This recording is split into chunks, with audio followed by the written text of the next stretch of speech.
بسم الله الرحمن الرحيم. رب اشرح لي صدري ويسر لي أمري واحلل عقدة من لساني يفقه قولي. بالحقيقة أنا لما بحكي بمواضيع اللعبة الاستخباراتية وبقول إنه الجماعة الإسلامية لازم تعلم أفرادها ثلاث شغلات ومنهم اللعبة الاستخباراتية مثل ما بتعلمهم أركان الوضوء.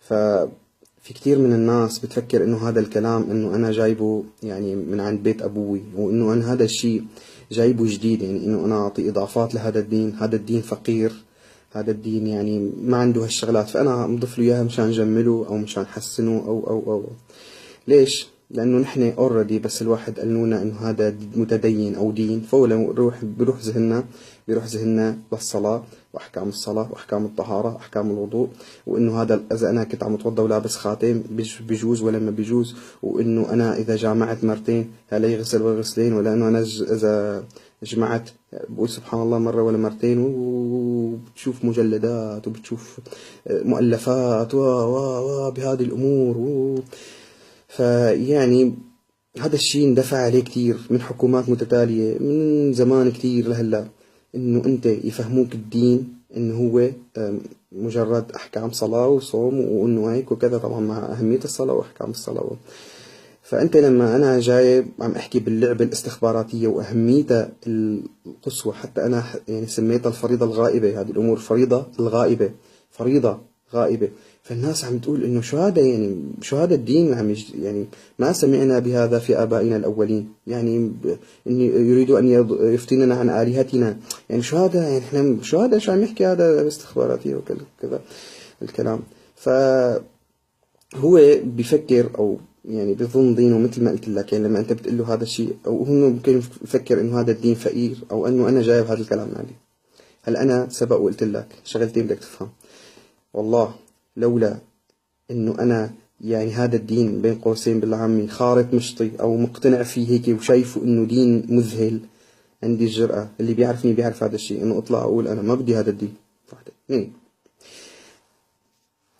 انا سبق وضحت كتير انه هذا الكلام اللي جايبه انا اساسه من فهم سيرة محمد صلى الله عليه وسلم، وكتبت دروس بالسيرة، يعني ما بعتقد انت سمعانة من قبل او انه يعني بجوز سمعان جزء منها، لكن كطريقة فهم بجوز انت قليل من الناس اللي حكت بهذا الموضوع. مش عم لك شوفوني، فاهم علي، لحتى اوصلك الفكرة. لكن مع ذلك انا رح اعطيك هلا مثل سريع من كتاب الله سبحانه وتعالى. هلا انت آيات يعني يمكن كثير منكم سمعانة كثير أتحداك إذا أنت فهمانة بهذا الفهم، أتحداك. طيب خلينا نقرأ. أعوذ بالله من الشيطان الرجيم. رب العالمين عم يحكي بسورة الصافات، قال ما لكم لا تناصرون، التابع والمتبع، المتبع يعني المعلم والجندي. ما لكم لا تناصرون، ليش ما عم تناصروا بعضكم؟ ما لكم لا تناصرون بل هم اليوم مستسلمون وأقبل بعضهم على بعض يتساءلون قالوا إنكم كنتم تأتوننا عن اليمين قالوا بل لم تكونوا مؤمنين وما كان لكم علينا من سلطان بل كنتم قوما طاغين فحق علينا قول ربنا إنا لذائقون فأغويناكم إنا كنا غاوين فإنهم يومئذ في العذاب مشتركون إنا كذلك نفعل بالمجرمين. السؤال بدي اياك تركز، ها كم حكم أدغام مر علينا في هذه الآيات؟ سؤال، كم واحد هلا بده يرفع ايده يقول الادغام والاقلاب طيب سؤال ثاني، مين بيعرف يجود هالايات او يرتلهم على مقام الصبا؟ شوف الان. طيب السؤال الثالث، طيب انت هذه الايات اللي هلا انت سمعتها، طيب انت لفت شيء نظرك؟ لا ولو هذا يعني ابو جهل وقريش وانه شو اسمه كنكم يعني هذا ما لكم عم يلاقوا مع بعضهم انه انت الحق عليك وما بعرف شو، كلهم بدخلوا بالنار. طيب طيب خليني هيك يعني هلا بدي اعمل لك انا نقطة نظام، بدي اعمل لك ستوب، خليك تك شوي طلع. مع ذلك هلا برجع بقول لك ركز، عيد الايات بزينها.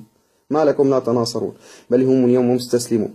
ركز انه هلا انت عم تركز، ها ركز انه هلا انت عم تركز، يعني رغم انه انا عم اقول لك ركز، شوف ها وأقبل بعضهم على بعض يتساءلون قالوا إنكم كنتم تأتوننا عن اليمين قالوا بل لم تكونوا مؤمنين وما كان لنا عليكم من سلطان بل كنتم قوما طاغين فحق علينا قول. طيب لفت نظرك شيء يعني ما لكم مع. طيب سؤال قالوا إنكم كنتم تأتوننا عن اليمين بقى أنت بتعرف شو التفسير يعني هذا كانوا يجيون هيك كانوا واقفين هيك يقوم يجيون هذا المعلم طبعا عن جهته ايده اليمين بقوم يقول لهم هيك لكتاب الله سبحانه وتعالى لو انت بتعرفوا لك لحالك يعني شو يعني قالوا انكم كنتم تأتوننا عن اليمين يعني انكم جايين من جهة اليمين يعني هلا اذا جاوا من جهة اليسار بنمشي حالنا يعني. قالوا إنكم كنتم تأتوننا عن اليمين يعني انتو كنتوا تجونا من المكان اللي كنا نأمنكم فيه.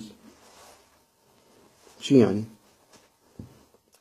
الاختراق؟ تعرف احنا لما بنعطي درس في الاختراق او الاختراق احنا لما بنخترق جماعة او بنواجه اختراق جماعة بنعرف الاختراق انه هو الشخص اللي بيدخل في جماعة من الجهة او بالشغلات اللي بيأمنوا فيها. يعني انا بدي اخترق جماعة اسلامية بربي داني بقصر ثوبي بلش احكي بالجهاد او اذا كان تكفير الدولة وما بعرف ايش فانا امنك فاخترقك. قالوا انكم كنتم تأتوننا عن اليمين من المحل اللي منكم فيه من المحل اللي امناكم فيه انتوا عم يقولوا له انتوا الحق عليكم لك يا انجاس انتوا اجيتونا من المحل اللي احنا امناكم فيه. نحن وثقنا انه انتوا ناس صح وثقنا انه انتوا ناس مجاهدين اذا بطبق عرض الواقع. وثقنا انه انتوا ناس بدكم عم تسوقونا طريق الحق.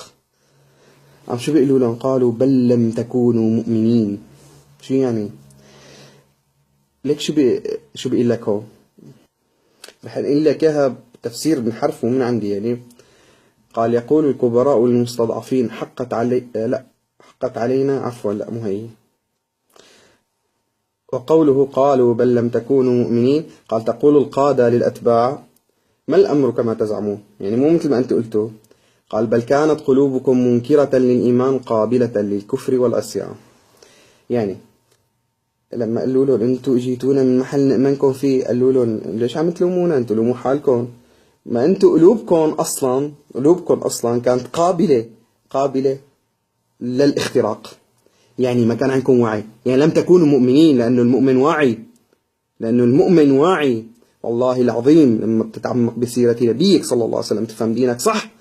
من الصعب جدا ما رح اقول مستحيل لانه ما فيش شيء مستحيل بس صعب جدا جدا جدا جدا انه تخترق. لكن نحن وصلنا لحتى يجي انور السادات اذا بده يلعب فينا يسمي حاله محمد انور السادات. يا الله يعني انا هذا المثل بكفيني عن كل شيء. قالوا بل لم تكون. شوف حطوا انت يا جندي لانك بكره انت تقول لي انا اذا كان انا عملت اللي انا وثقت فيه لا هلا شوف انت هو بكره بده يقول لك هذا القائد انت مين انت كنت قابل للاختراق. انت كانت قلوبكم كانت قابله للكفر والعصيان. انتوا اللي قدرتوا. قال وما كان لنا عليكم من سلطان. قال شو لك حرفه ما كان عندنا حجة على صحة ما دعوناكم إليه. يعني إحنا لو أنتوا جبنا لكم حجة مقنعة أو إنه أنتوا يعني قدرنا نسيطر على عقولكم بشيء مقنع يقدر العقل يقبله والله ما كان لكم علينا من سلطان يعني من حجة.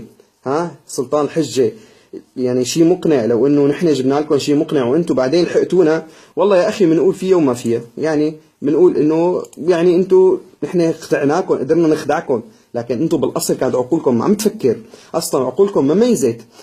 قال بل كنتم قوما طاغين. قال فلهذا استجبتم لنا.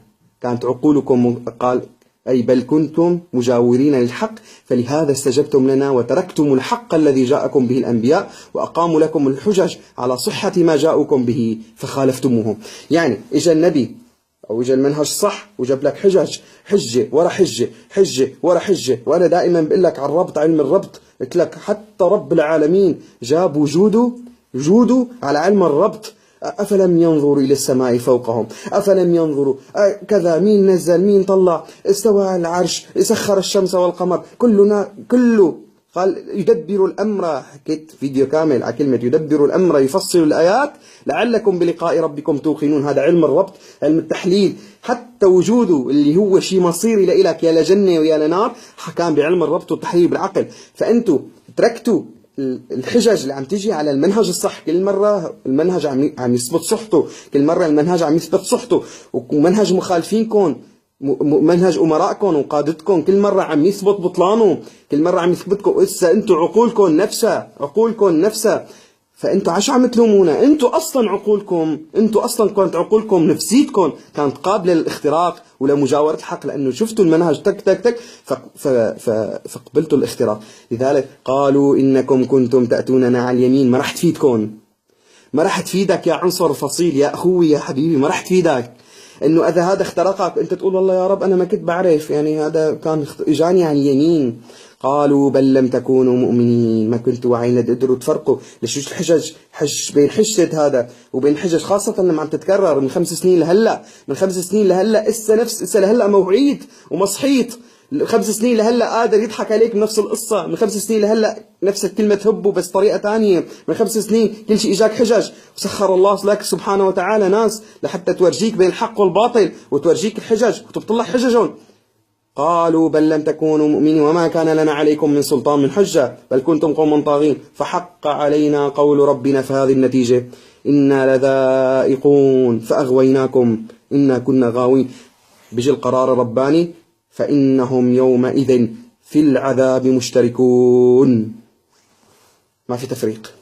فإنهم يومئذ في العذاب مشتركون.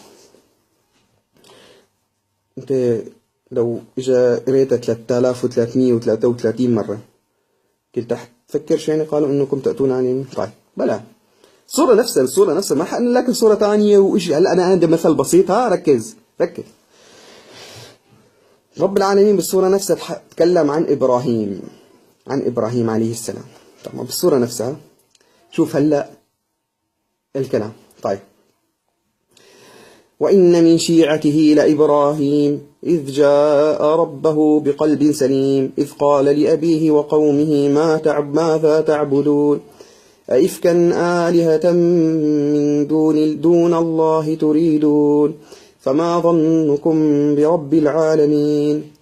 فنظر نظرة في النجوم فقال إني سقيم فتولوا عنه مدبرين. فراغ إلى آلهتهم قال ألا تأكلون ما لكم لا تنطقون. فراغ عليهم ضربا باليمين. طيب شو فهمت من الآية؟ فهمت إنه صوت حلو طبقت أحكام التجويد صح أنا ولا لا؟ شو رأيك أنت؟ طبقت أحكام التجويد صح ولا لا؟ ما رح طول لأنه كتير بدي أقول لك الموضوع. هون رب العالمين عم يحكي على الاختراق، بس الاختراق المضاد، الاختراق المحمود، الاختراق اللي نحن لازم ننفذه كمان. هي إشارة لحالها. يعني لما إبراهيم اللي هو ملك التوحيد إذا بدك، اللي النبي صلى الله عليه وسلم قال له اتبع ملة إبراهيم. إبراهيم هذا اللي ملك الولاء والبراء. إنا براء منكم ومما تعبدون من دون الله وبدا ظهر بيننا. هو حتى روم هيك لما أراد أن يفتك بآلهتهم شو قال فنظر نظرة في النجوم فقال إني سقيم. تعرف شو يعني؟ هذا قوم إبراهيم تمام كانوا قوم، بس ركز، كانوا قوم كتير يطلعوا بالنجوم والأبراج، كان كتير مشهورة هاي الشغلة فيهم. فهو حتى يخترقهم إجاهم من اليمين من المكان اللي بيؤمنوا فيه. فنظر نظرة في النجوم قال طلع قال والله أنا من برجي قال بدي أمرض. فقال إني سقيم يعني أنا بدي أمرض ما رح أقدر أروح معكم. طيب شو حكم اللي بيطلع بالنجوم؟ هذا مانو عبد للطاغوت، هذا طاغوت اللي بيحكي بالغيب، طاغوت. ركز شو عمل مشان اختراق المضاد. لحتى يقدر يفتك بآلهته. قال فنظر نظرة، هو شو بتفهم انت؟ فنظر نظرة في النجوم، هيك يعني عم يتأمل، كان لازم يحط ام كلثوم جنبه يعني، هو يتأمل هيك مفهومك يعني نظر نظرة في النجوم. لكن نظر نظرة في النجوم يعني اطلع قال له والله انا من برجي شكلي بدي امرض ها، فقال ما رح اقدر اطلع معكم، فقال اني سقيم والله شكلي بدي امرض. قال فتولى فكانت النتيجة من فعل هذا أن أتاهم من اليمين واخترقهم فتولوا عنه مدبرين. فرغ إلى آلهتهم، قال فراغ عليهم ضربا باليمين، كانت النتيجة يقدر يدمرون لما كان في اختراق. دين جديد من هيك. عرفت يعني الآية باستخبارات يعني ما حكيتك شيء، راجع دروسي في السيرة النبوية، تعرف سيرتك وتعرف دينك. والله يا أخوة رح يجي يوم تصحى هذه الأمة على دين الحق، على دين الحق. بس الله أنه تكونوا كلياتكم لبنة بنشر الوعي، وبإذن الله ستصحى أمتنا وستذكرون. ومن لم ينتصر بعقل محمد صلى الله عليه وسلم فلن ينتصر بلحية محمد. السلام عليكم ورحمة الله وبركاته.